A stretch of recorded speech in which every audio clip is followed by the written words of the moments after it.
You are listening to Negative Frequencies, and I am your host, John Caprine. This is new, so welcome to my show. This would be our first episode.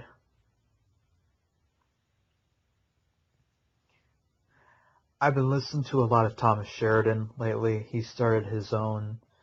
had his own thing going called The Velocity Now, and I've been listening to a lot of those lately. I'm like, this is pretty fucking cool.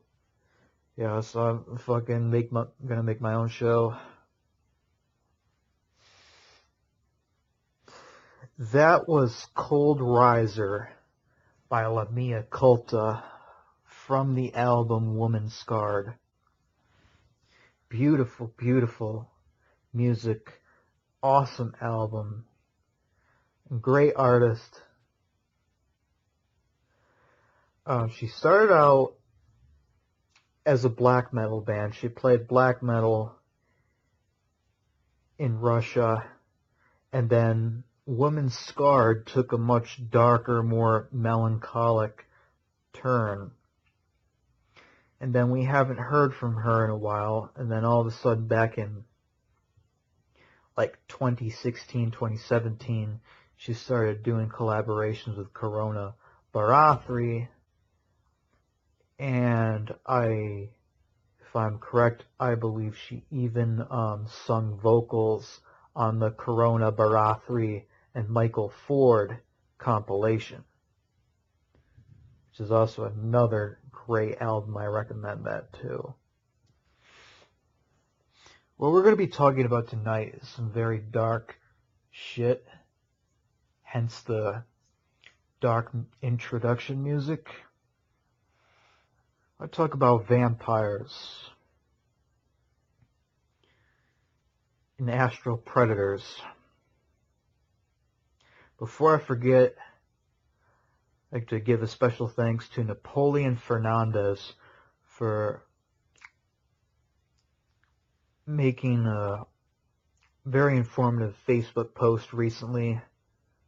Well, Napoleon Fernandez / Damien Dagon. If I hadn't remembered this post, I wouldn't never have thought of recording this show right now. You see,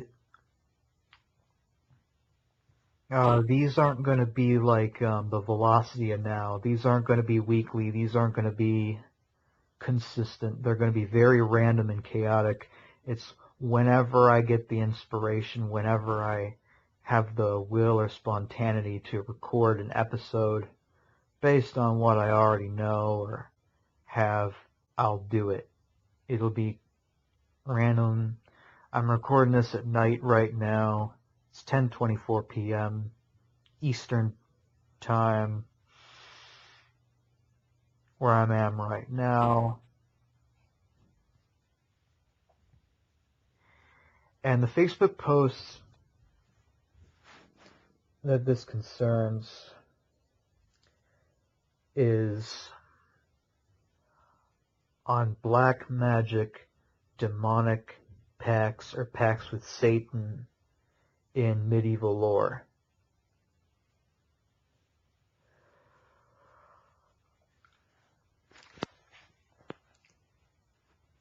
Paraphrasing from the core of essence of what the message was,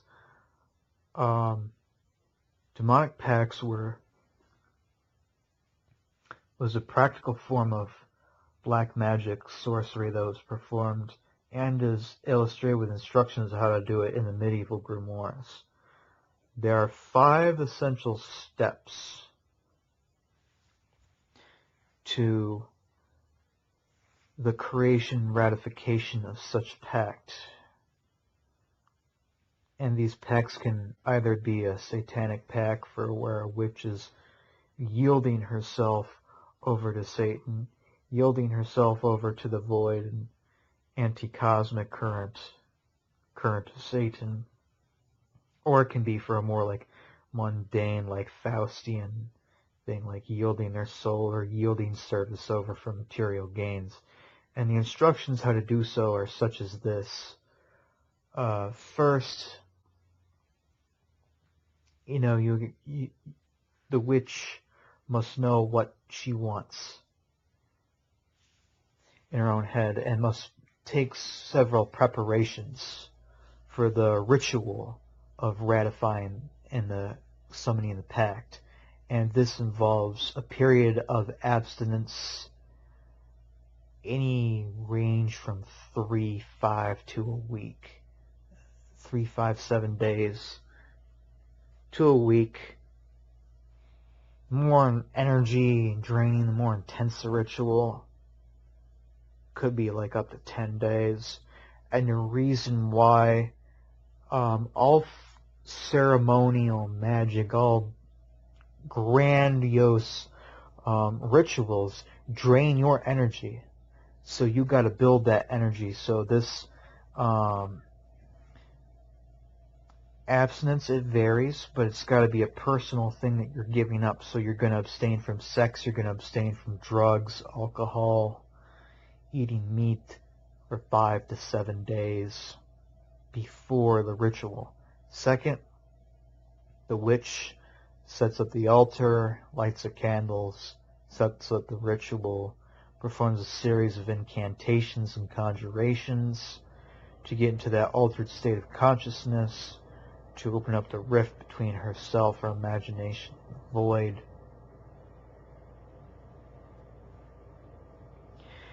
And the ritual is officially begun. Then the devil or demon or whatever spirit appears, and interface, contact between the witch and the interdimensional entity has been made. Fourthly, the pact is finally laid out, the instructions, the terms and conditions of the pact, what is the witch giving up, what is she handing over to Satan, what is she handing over to this demon or this interdimensional entity, what is the duration of the pact. If there is no set duration, then it is just assumed that this pact goes for all of eternity.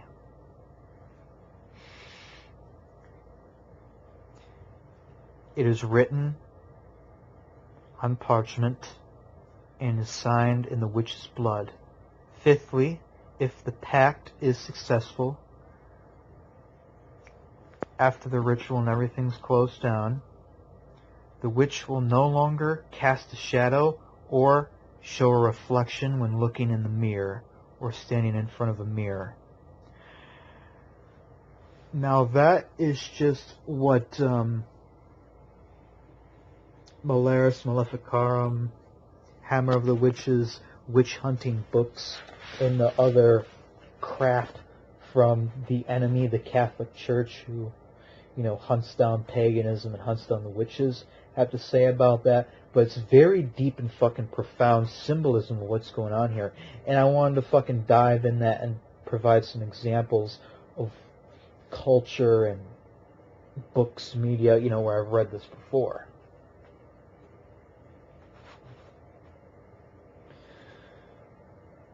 So, where have I seen this before? Thomas Carlson, Kabbalah, Clip-Off, and Goetic Magic. There is a brief, not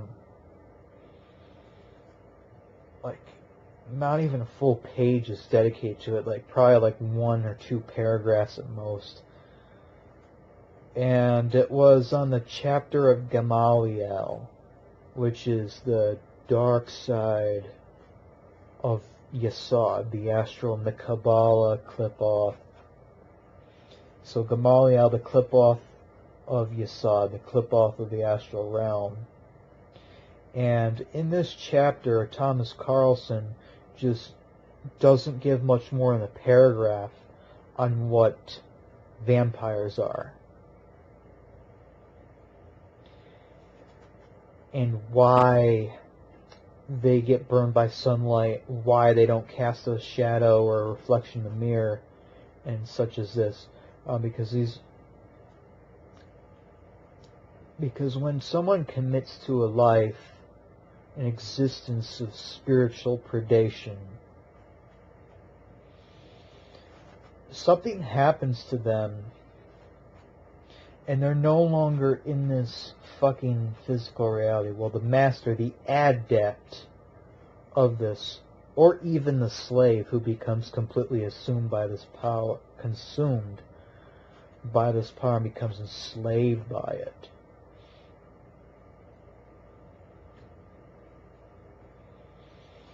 They phase out of existence. And what happens is that they're dead. They're the living dead. They're no longer alive, in a sense. And their entire existence is an astral-based existence. They no longer have any physicality. Now, I really wish I could go into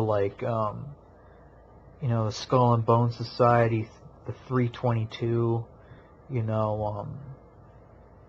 those guys over there, like the Bushes and shit, they lay down in coffins or whatever like that, and then, they come out as vampires or whatever like that. But I can't do so because I haven't researched the Skull and Bones. I know nothing about it, but, I have heard,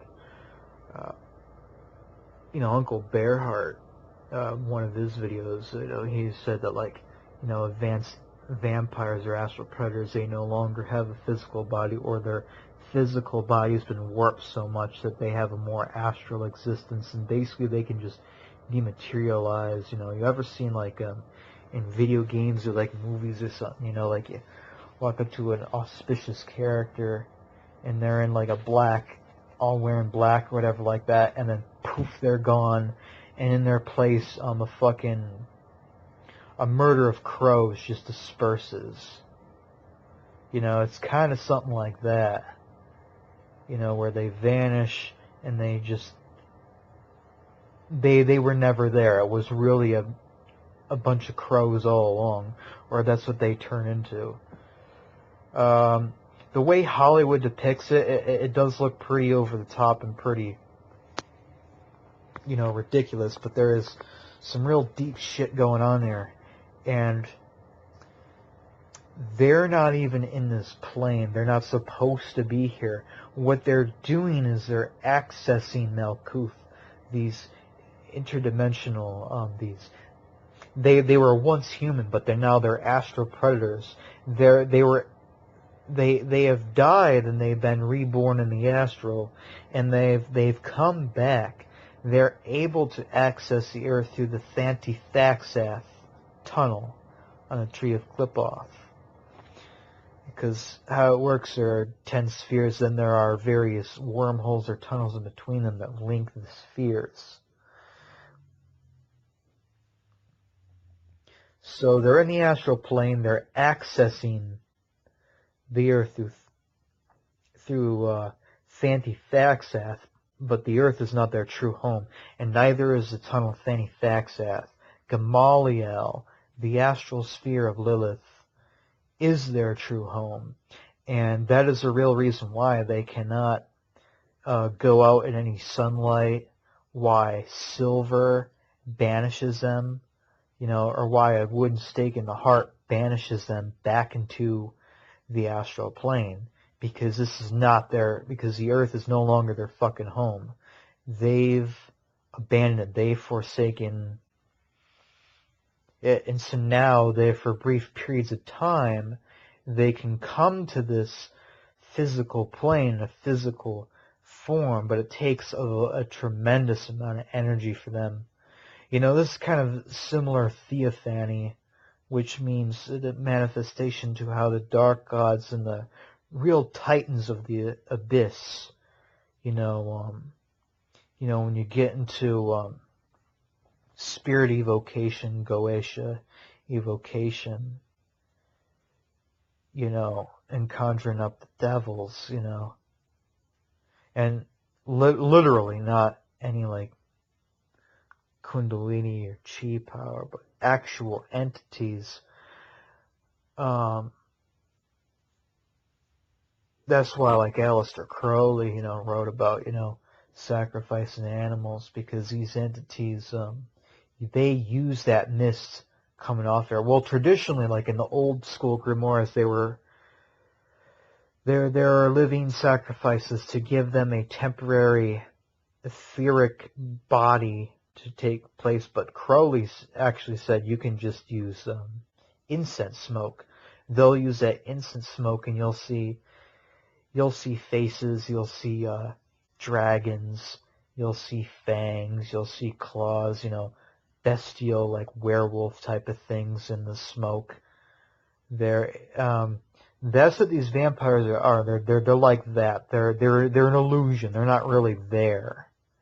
And that's why when you turn on the lights, you turn on the sun, they're gone.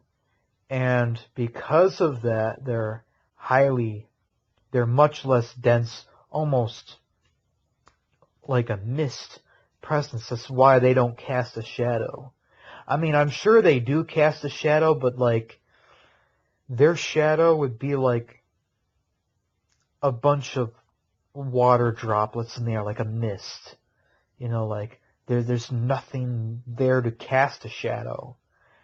There's nothing there to see in the mirror, because they're really not here. They're really in the astral, and they're just projecting to this plane. At least this is Thomas Carlson's explanation of it. What do I think, though, about the part of someone selling their soul, and they're still alive in the flesh in a way, but they no longer cast a shadow or have a reflection in the mirror? I'll tell you, mirrors are not what we think they are. Of course, they reflect light back at us, but mirrors have very high and very important occult significance. They've been said to have been gateways or portals to other realms, or they reflect the nearest they reflect the nearest astral dimension back at us. Fuck, there is even a movie, a horror movie, a cult movie about mirrors there, called The Unborn. And of course, I mean, it had some truth to it, but it had plenty of bullshit. It was based in bullshit. The ending was bullshit. Spoiler alert, if you want to see this movie, go ahead, stop the video right now, but you're not missing a whole lot. There, basically, this kid or something, or like this pregnant woman, is being haunted by the spirit of a Jewish child who is killed in the Holocaust, or some demon like using that suffering, using that engram imprint of that suffering to basically try to come into this world. And the rabbi of the demiurge Yahweh comes in and saves the day with this bullshit Dayside Kabbalah and his archangels and all that, light bullshit. But why am I talking about this here? Is that in the movie, this entity was getting into the reality field through the mirrors, and what ended up happening is the dude who was getting haunted, he was instructed by the rabbi to cover up all the mirrors, and he does exactly that. He paints every mirror, even like shit that isn't mirrors, like windows and like glass, anything that can like cast a reflection. He paints it with completely opaque, with fucking just thick paint, so it won't have a mirror effect to it anymore. Now, what does that have to do with selling your soul there?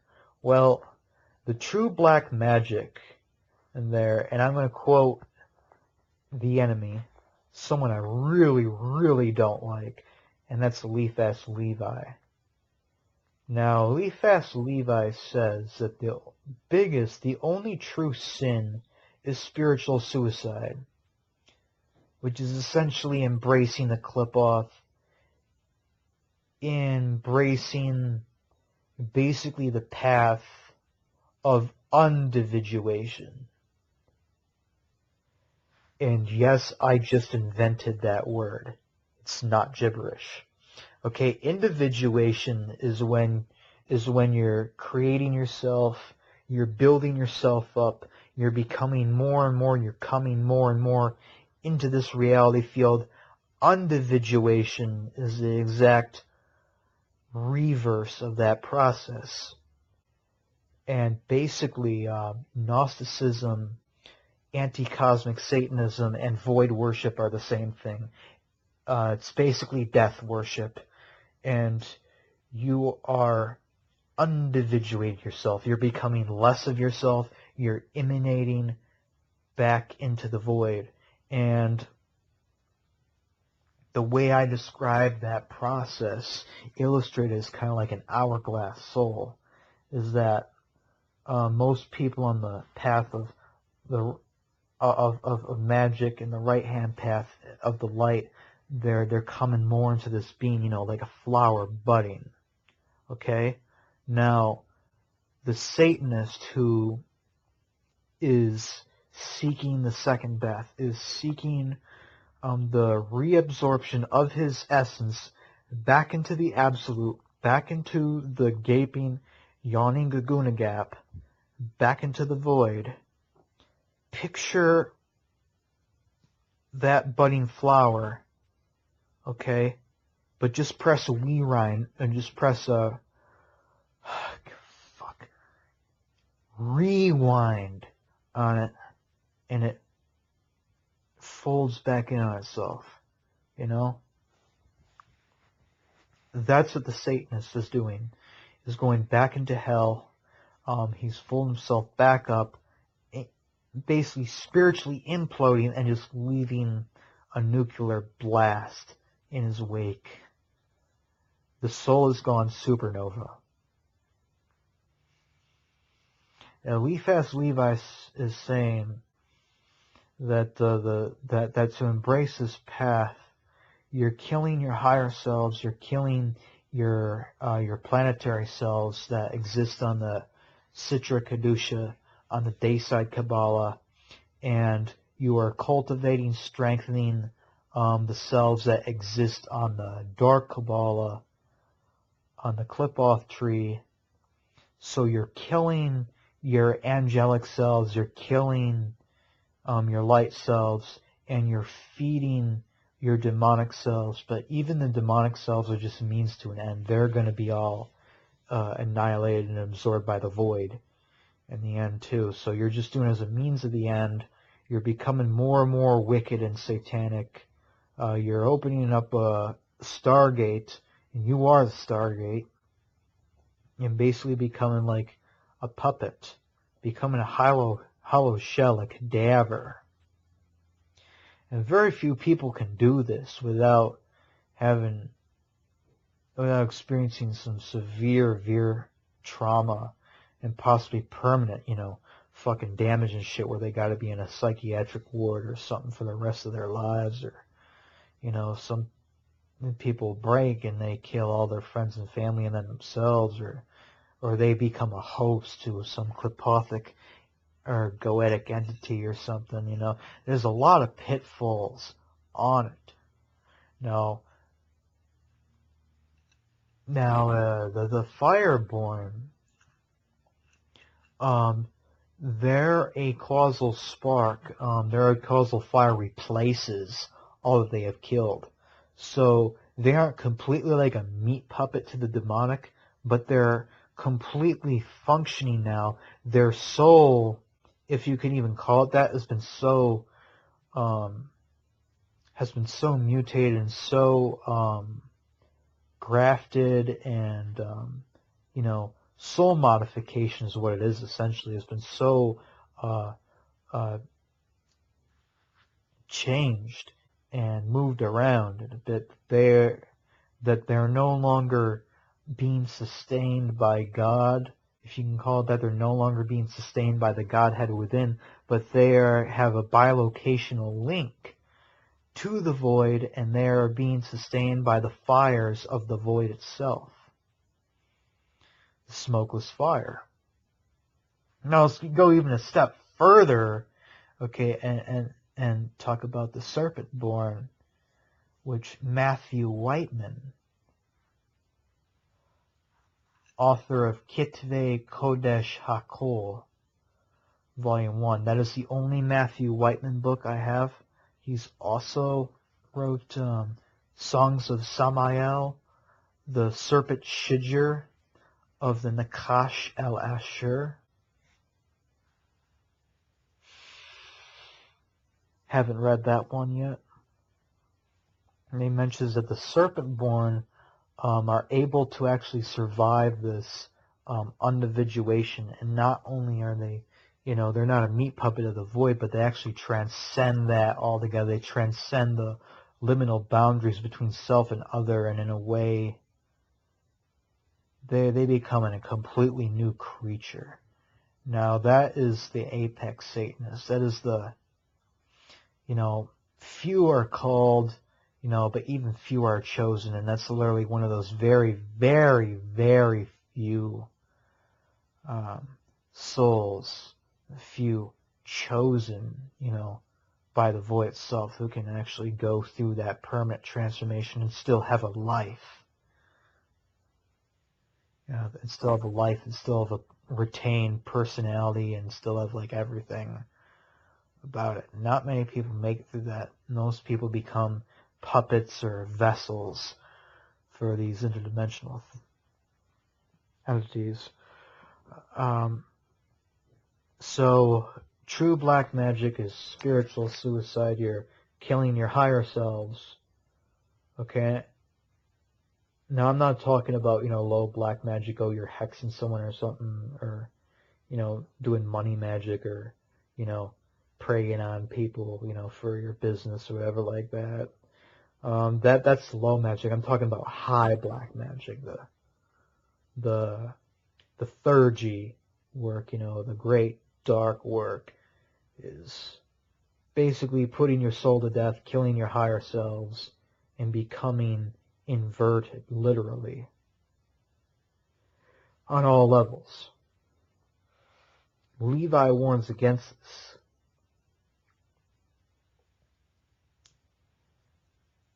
Now, going back to the pact, okay, if everything I was just talking about is true, okay, and you go into the fucking mirrors and how they connect to the different worlds and shit, when you make that pact that's successful, and these entities do take a big part of yourself, then they take away, suppose that they take away the part of yourself that lives in the mirror world.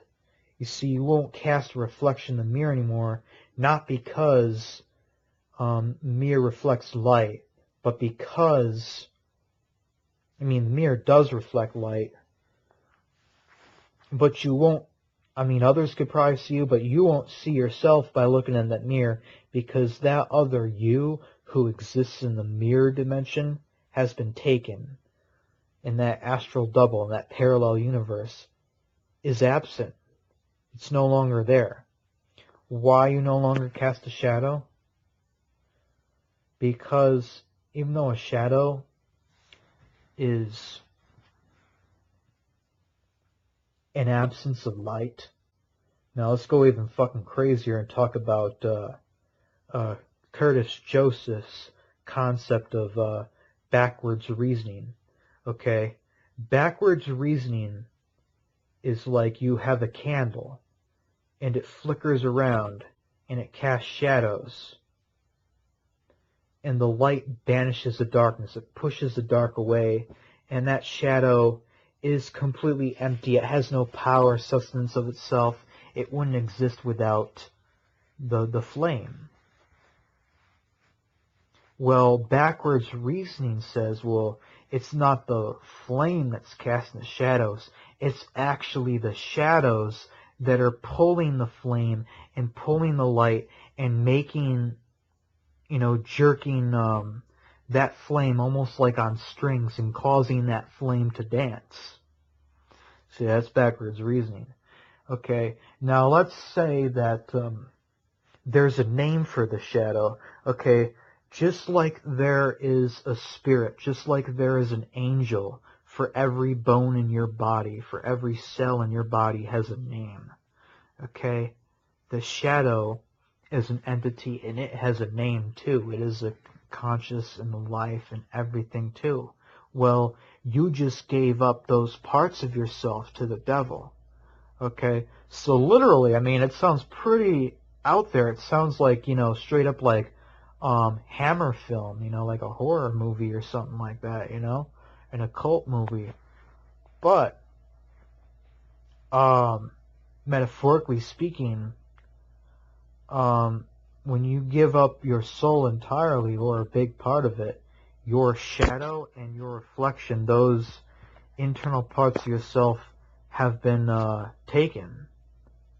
And that is why, in my opinion, in the medieval grimoires and shit, when it says if the pact was successful, you will no longer see your reflection in the mirror or see your own shadow, that means that you have given permission for the devil, for Satan, or Belial, or Lucifer, or any of the dark dragons, to enter into your energy field and basically perform surgery on you. You got your tonsils taken out, you got your, pancreas, or you got, a kidney or a liver, taken out. That's essentially what's really going on. And you're allowing these forces, these non-human entities, to basically manipulate you and basically just rearrange your energy systems, your chakras and everything. And that's why it's very fucking serious.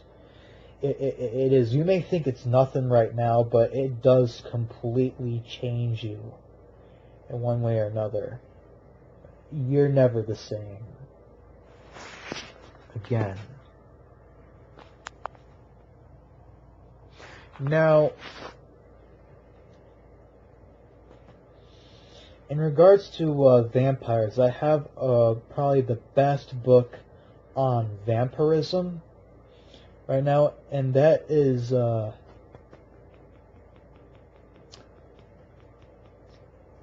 I want to say the best grimoire, the best hardcover, foil stamped grimoire on vampires and vampirism that is not a Martinet Press title, that is not a soft cover, not any of the A. Moraine material.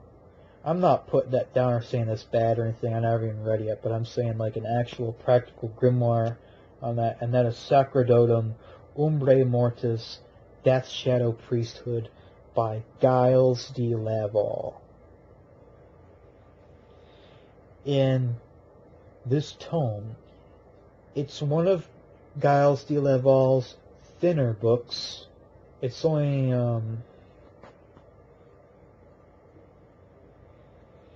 I forgot how long it is, 150, 125 pages. It's under 200 pages long. It's not that thick.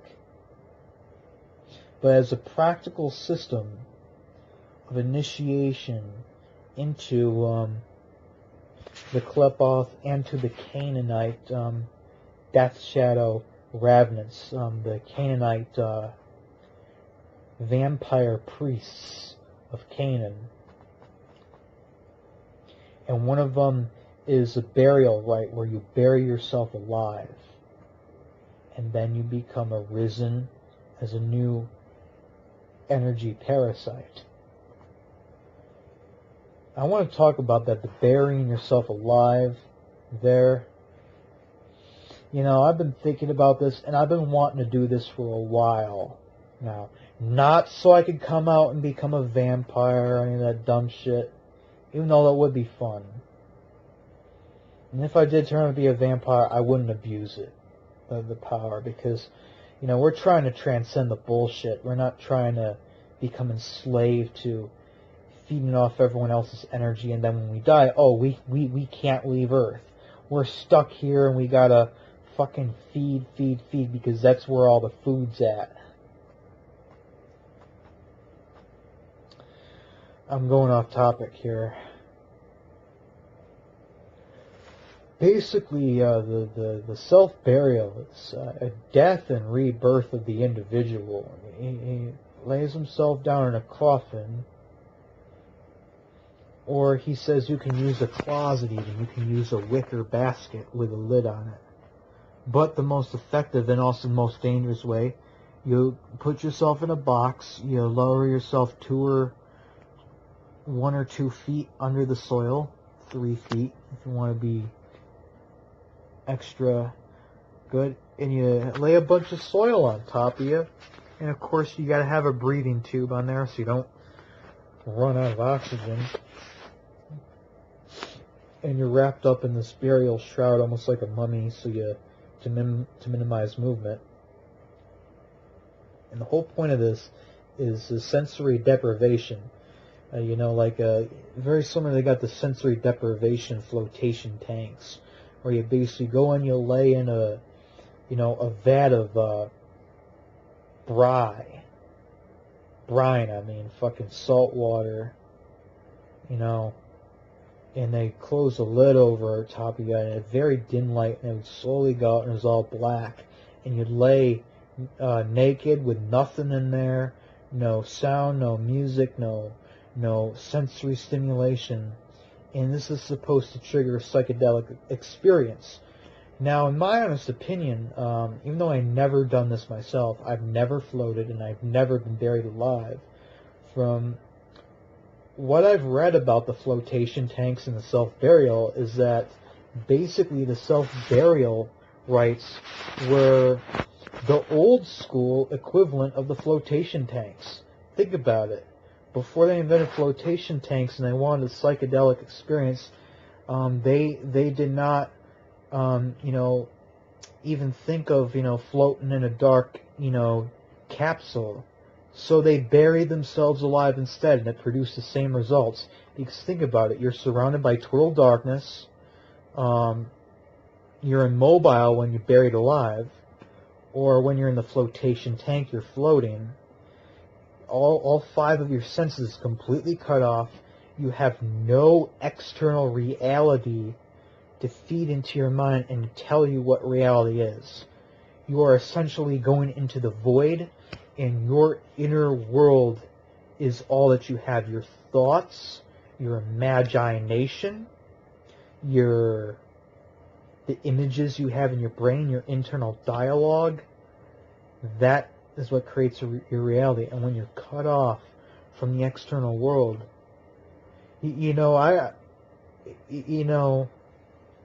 how many of you daydream, right? Right, you daydream. Okay?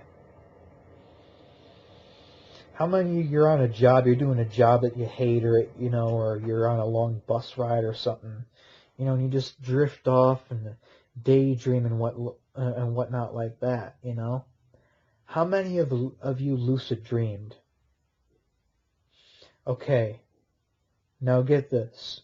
We are bombarded constantly by sounds, by images, by various frequencies, and we basically have external pressure, the forces of expansion and contraction. Okay, the external world is contracting upon us when it bombards our 5 senses. But our daydreams is our imagination, or our inner magi-nation, is pressing outward and expanding. It's going outward like that. And what happens is the 2 of them meet, and the 2 of them cancel each other out. It stalemates. That is why you can get up, walk around, do things, interact with the world. You don't think about it. You just do it. Because they cancel each other out. the expansion and contraction, they meet. Well, when you cut off all the five senses and you deprive yourself of the senses, your inner world, your inner creativity is no longer stifled, okay? You no longer have an external reality pressing in or contracting in on your fucking inner world. So flotation tank, self-burial, or even just putting a box over your head. I fucking seen somewhere some artist, fucking wise ass, he thought it was a cool idea to fucking create a thought box, and he's selling it on like a Kickstarter or something.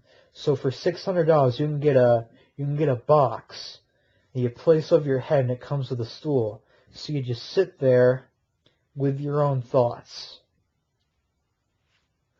Even that would work. Or even just stand in the closet and just put like a blindfold on, you know, or just stand in the darkness, you know, for a very long time. It's very fucking powerful because it allows your inner world, your inner expansion, to just completely run free.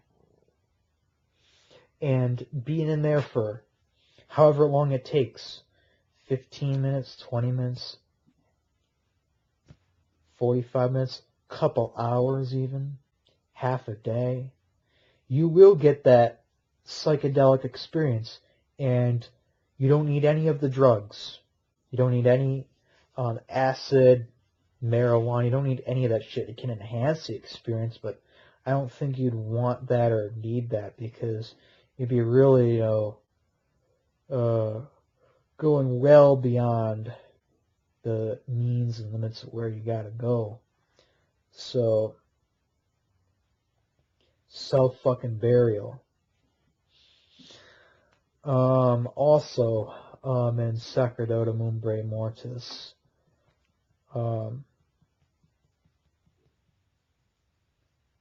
it talks about the 11 tribes of Canaan and the 11 dark Canaanite priests, or the 11 vampires who rule the demonic houses, and their qliphothic correspondences. Very, very cool stuff. I'll get more into it on my Giles de Laval negative frequency episode. So what I want to do is I want to do where, these shows where I talk about certain topics, and then do something very similar that I did to the Goat Lodge with like the audiobook things, where I'm not going to be reading audiobooks, but I'm going to be talking about the books in my occult library. So I'll do, a Mark Allen Smith video. I'll do a Frater Kafirfos Diabolic Gnosticism video. I'll do a Giles de Laval video where I'll talk about his books. Whatever y'all want to hear. I mean, if you want to hear it and it's in my library, I'll fucking open it up and talk about it in front of you. Moving back onto the topic here.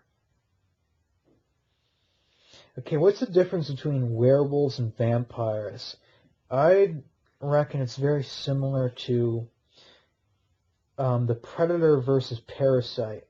And really, when you get down to the brass tacks of it, parasites and predators are similar. They have a similarity, but there is a degree of separation between the ethics, ethos, and methods of how they go about and do what they do.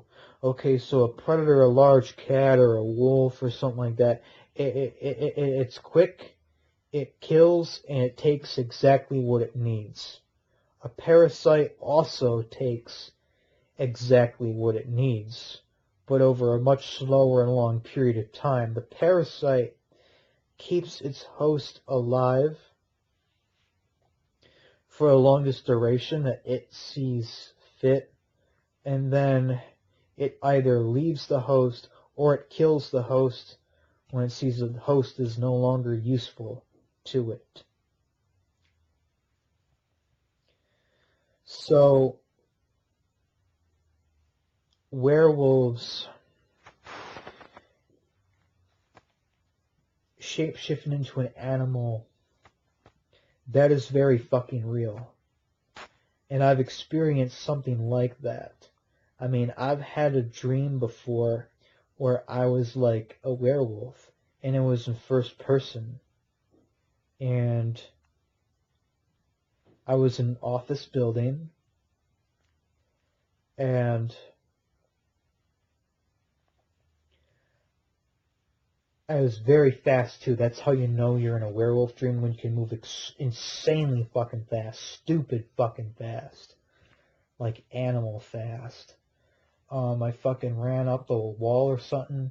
At one point, I was upside down. I was on the ceiling, and my target was in a TI room, like a bunch of like computer monitors and shit. So this guy was operating with some kind of security firm or some kind of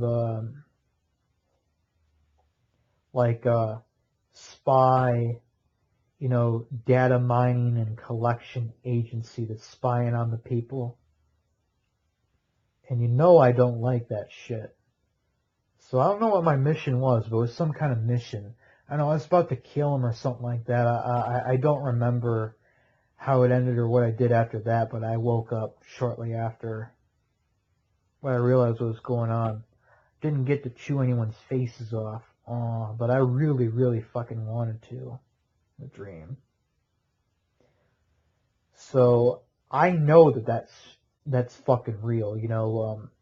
The taking on an animal avatar, the animal spirit in the astral dream plane is a very real fucking thing. It's nothing to laugh at.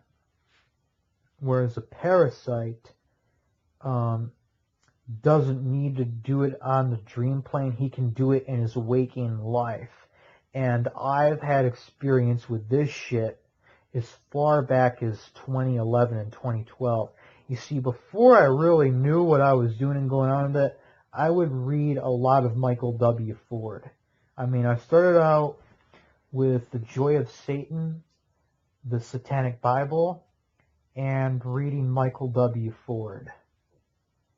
And I never committed to this to a daily practice because I didn't want the lifestyle. I didn't want to become a parasite. I didn't want to, basically feed off everyone. But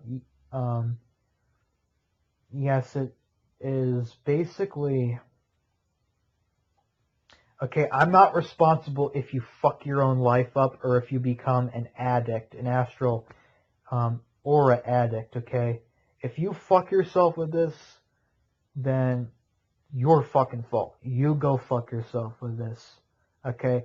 I'm not taking any responsibility for any abuse of this, but basically, I forgot which book it was, but it was one of the Michael W. Ford books, like Akaru or something, one of like the vampire books, or maybe even the Bible of the Adversary. I don't know. I was reading Michael Ford PDFs, all the free ones that I could fucking grab.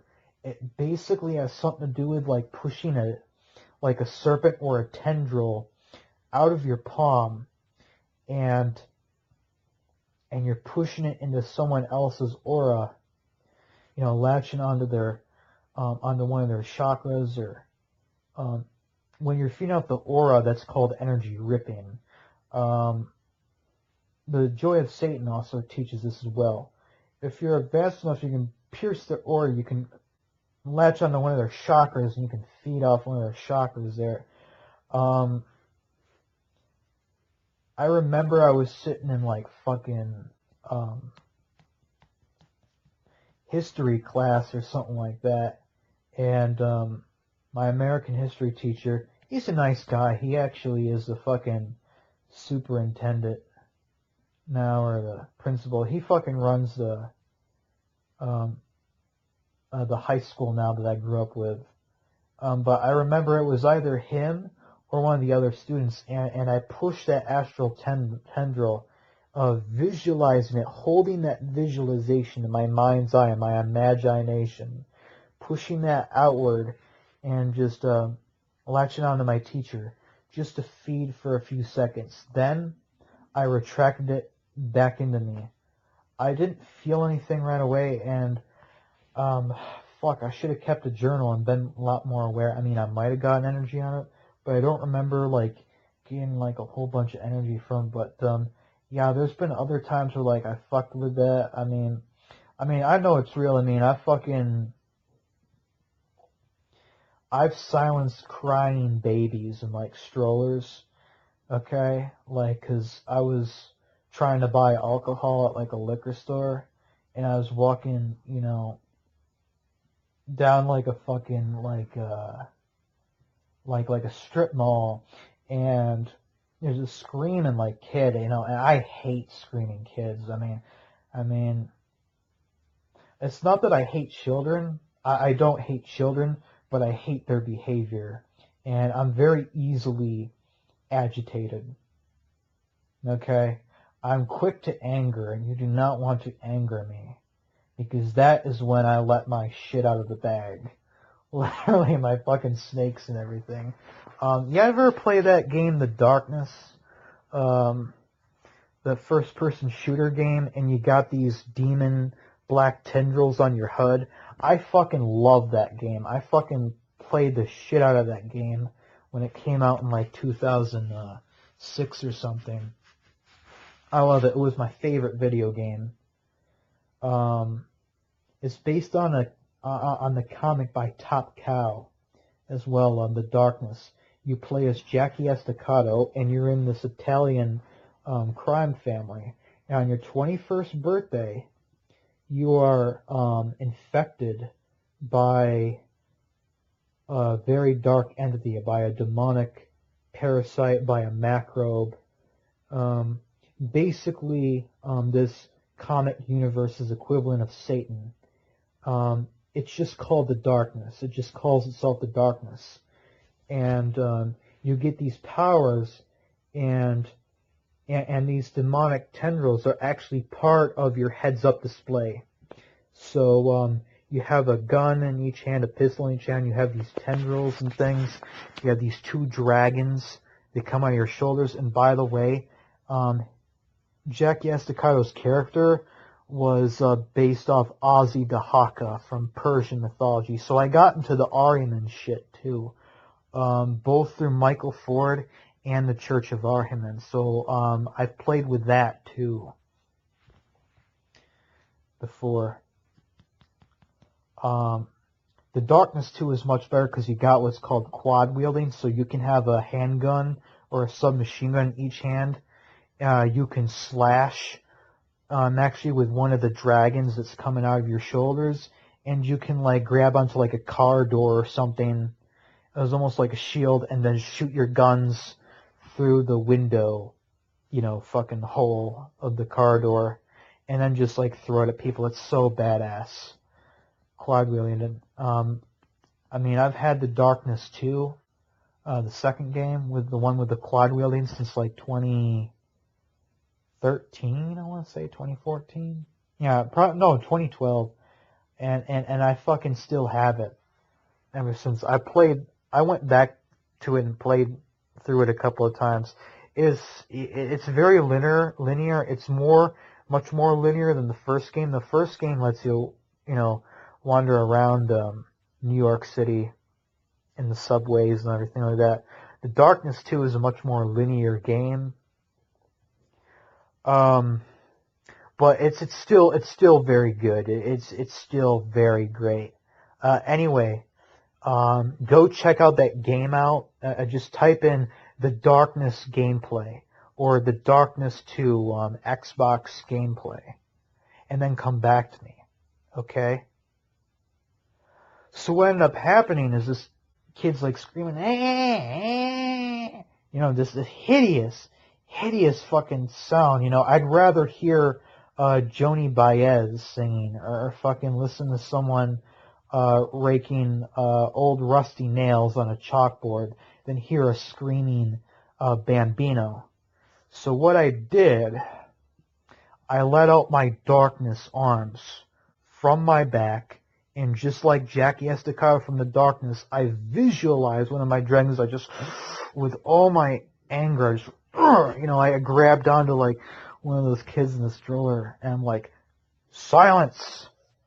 And then I retracted it.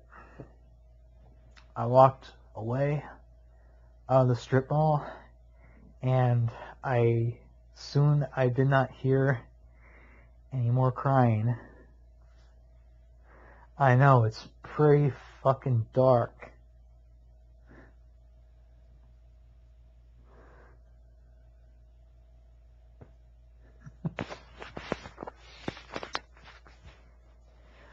I gotta better learn how to control it.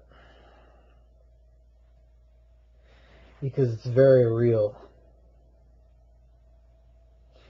And I don't even think I ever evoked Ozzy Dohaka before. I mean, I fucked with Ariman before, I sung him, many times.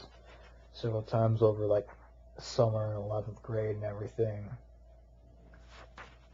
And I haven't touched in a while. I mean, I intentionally try not to use it because I don't want to hurt the people I love and those around me.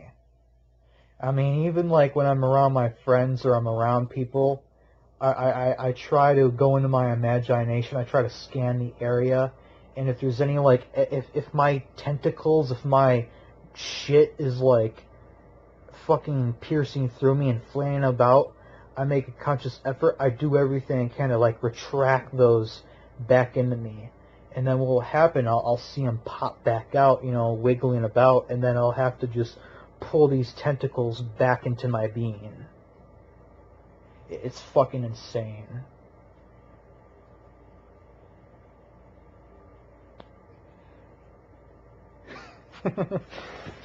Man, it's just fucking real. I mean, I wish it wasn't. I mean, my life is a fucking Lovecraftian novel. It's a fucking horror story. That's just one story, though. I got other, like, fucking horror stories. I mean, I think maybe, next episode I'll talk about more of my interface with some of these macros and some of these dark intelligences, there. And they were a lot fewer than you think. Very far and few in between, but yeah, they were there.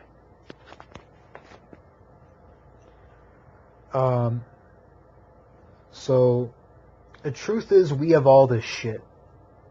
Okay, everything's projected from within. All worlds, all soul maps, all trees, even the distortion, even the Kabbalah infection, the Cathara grid, the Yggdrasil, the Tree of Word, all the 7 planets, the galaxies, all the monsters, the horror, the creature from the Black Lagoon, the reptilians, the dragons, the satyrs, the goats, the angels, the devils, the slippery, slimy snakes, the eels, the werewolves, and Jackie Estacado / Ozzy Dahoka's Darkness Arms, even those two. All of that shit's fucking already inside of us. It's just, where are you placing your awareness?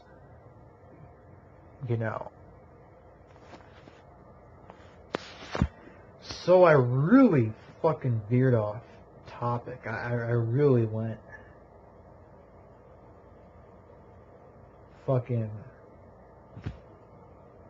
I did not. I just wanted to talk about fucking werewolves. I didn't think I was gonna fucking tell that story ever. But you know what? This is a channel of truth. I mean, I don't want to bullshit you. I don't want to hide, anything from you. And as I go along, you're gonna hear more stories, unpleasant ones, and you can feel free to hate me over this. You can not be my friend over this. You can even fucking raise your magical sword against me. Because I know I'm making a lot of enemies right now. I don't fucking care what I am to you now. I don't care. I'm not worried about that.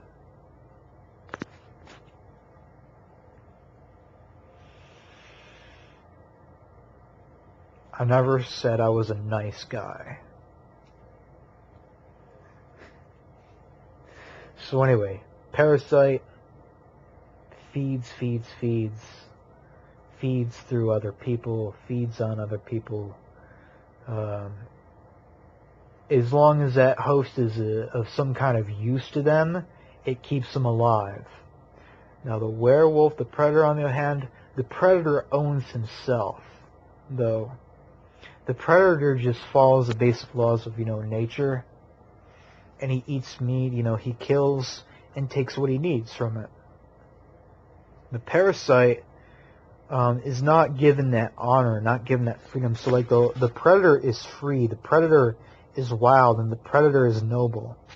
The werewolf is free, but the parasite is the same thing, but through various degrees of separation on the inverse. So the parasite, is a slave. The parasite has no honor, no limits. There is no bottom. There's no, how low can the parasite sink? The parasite will sink forever. The parasite is more like an aberration of nature, a distortion of nature's laws, and distortion of the animal kingdom, because the parasite is a slave, cannot live on its own, has to have a host.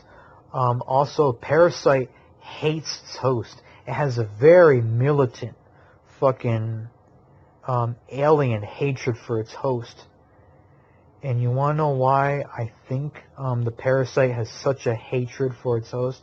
I think the parasite has such an alien hatred for its host because the parasite knows that it's a slave, and the parasite knows that it is not free, and that it will never be free. It will never have the freedom to run wild and roam free like the wild dogs, the goats, and cats of the forest, and of the plains and plateaus, and of the grass and valleys. And just by luck, or just by the unfortunate of falling victim to the host, the parasite has no life of its own. It cannot live its own life. It's living through the host. It is essentially a phantom. It is a hollow shell of a entity. So there are very similar reasons why the archons, why the graves, and why the angels hate humankind, because we have the divine spark of Sophia, or we got that prime mover, or we got that absolute center of being, the absolute Godhead within us, and we have the ability to create and do things that they themselves cannot do. So you see, microcosm and macrocosm, very, very small, very, very big. And I've been told by Seth Boza that the fucking macrobes and the microbes are working together synergistically. So, bacteria, E. coli, salmonella, flesh-eating bacteria, staph infection, up to the, Jehovah and his archons, his alien things. They're all working together, and therefore all forms of death and disease and suffering are alien and unnatural to this world. It does not exist on its own. It had to have been brought here by the biggest monster of them all, Yahweh Jehovah.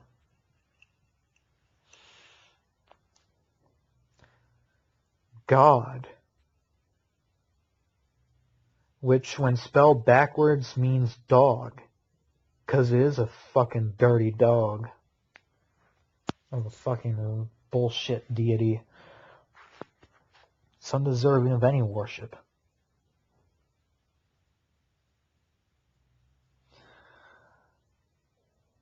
So before we end this program, I'd like to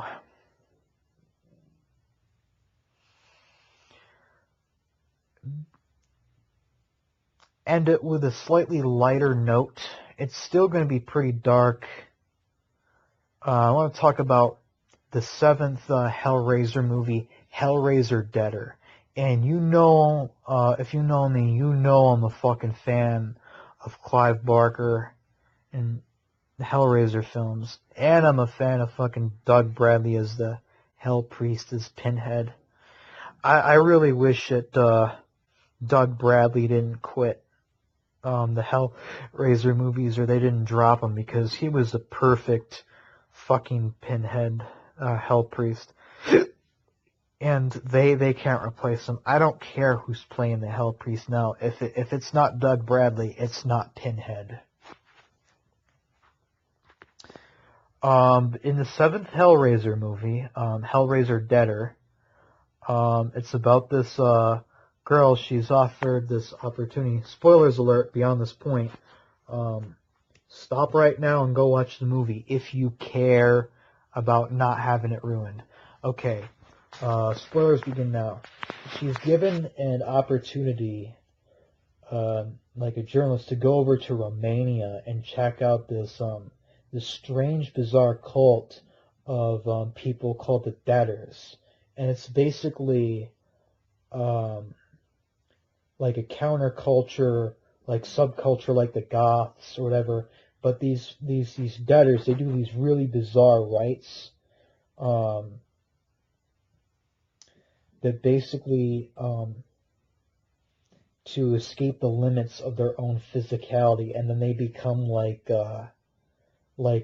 ghosts in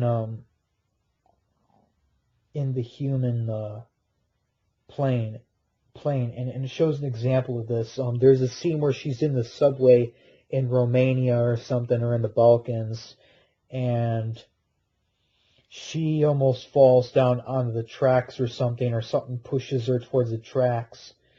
She gets up and she sees one of the Deaders, one of the cult people, jump with this superhuman strength, like literally flies right upward onto the ledge, and then drops down again. A train comes, hits him, he should be fucking dead. The train passes completely through him, like a ghost, goes through a wall.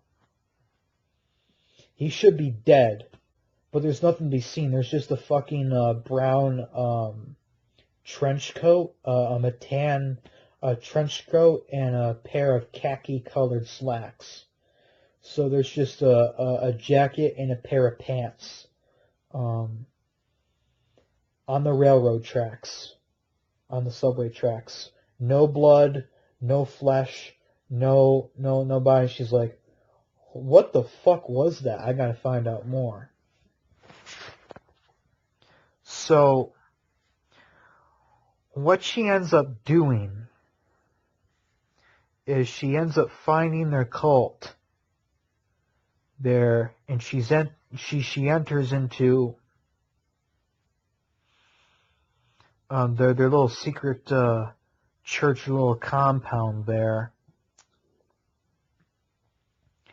And what it turns out to be a Cenobite cult, loose Cenobite cult, and they get their magic from the lament configuration, from the puzzle box. And what they do this bizarre ritual where they basically tie herself to the bed and basically do like a human sacrifice, where they stab the person in the heart, kill them, but then the cult leader resurrects them immediately, and then when they come back to life, They no longer have the limitations of the physical body. They're like a ghost. They can be physical when they need to manipulate objects and things, and they need to like open doors or like move things around there. And then they're non-physical like a ghost when they want to be. So they can walk through walls, they can perform miracles. They can get hit by a fucking car, you know, and it'll just go right through them, you know. And then they're physical again when they need to be. They're basically like gods now. They're like astral gods, basically. They're like, and there's so much symbolism. There's so much magic that's being performed there. I mean, I always knew there was something more to the Hellraiser movies than just what were being shown. I mean, I still have dreams of, you know, Hellraiser movies every now and again, you know, that I'm in a Hellraiser movie or I'm watching, you know, an unreleased one. I mean, that's how much of an impact they had on me growing up. We'll tear your soul apart.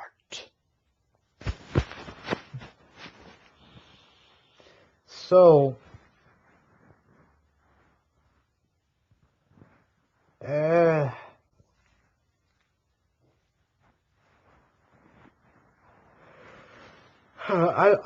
don't need to ruin the ending for you, but basically that's what's going on there. Go see the movie. It's so good. These people are essentially vampires.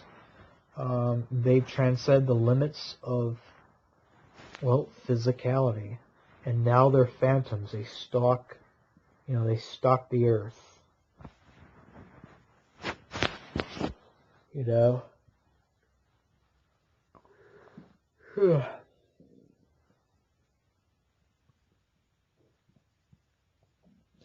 Very, very cool stuff, everything. I had a great time, a hell of a time recording this for y'all tonight. I enjoy making these types of podcasts, these types of videos.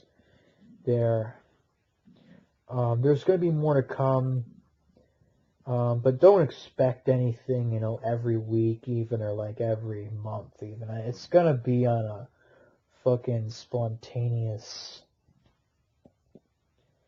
as it comes basis. So I hope you're all doing well tonight. Okay. Or having a good morning, or wherever time you are, you know, listening to this right now. I hope you're having a good time. This is pre-recorded. Okay, so by the time it's uploaded, it's already a few days old there. It's, you know, it's not going to be, you know, live or anything like that. I don't have the technology or the capacity to do live yet. Any requests, any shit you want me to cover, fucking type it in the comment section below. Okay, and remember, whatever name or attachment you want to put on the Prime Mover, on the Gaguna Gap, the Prime Room, Prime Creator, Prime Mover, the Spirit, the Void, remember, just know that, remember that you are that.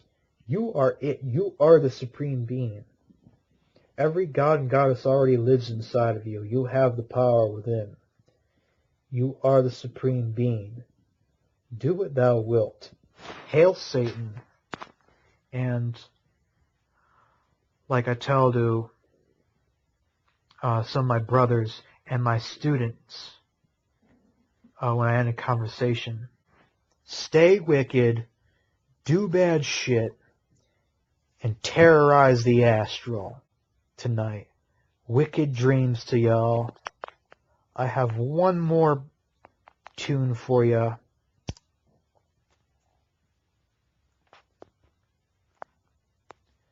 It's also by Lamia Colta.